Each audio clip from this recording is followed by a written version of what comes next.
Hi everyone, I'm Bita Delisi, and in this video we're going to talk about how many chances does a tenant have to void a non-payment of rent order.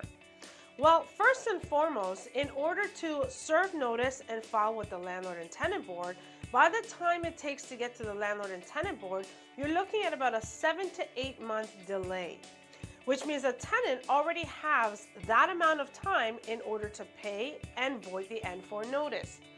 The N4 notice for non-payment of rent is a 14-day minimum notice to end the tenancy, and that informs the tenant that they need to pay all of the arrears in order to preserve their tenancy, or they have to move out of their rental unit.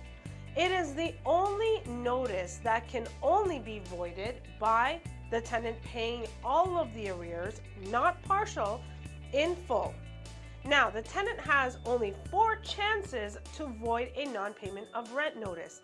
That is a lot of chances. The first chance they have is that they can pay all of the arrears before the termination date in that N4 notice in order to void the notice and continue and preserve their tenancy. Number 2, they can pay before the hearing date. Number 3, they can pay on the day of their hearing or after their hearing.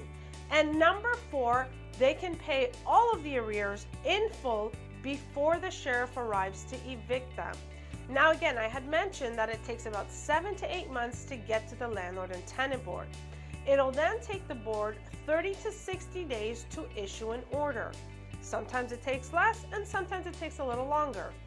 By the time that landlord pursues an application to be filed with the Office of the Sheriff, it roughly takes about 4 to 8 weeks for the sheriff to provide a date and time for that eviction.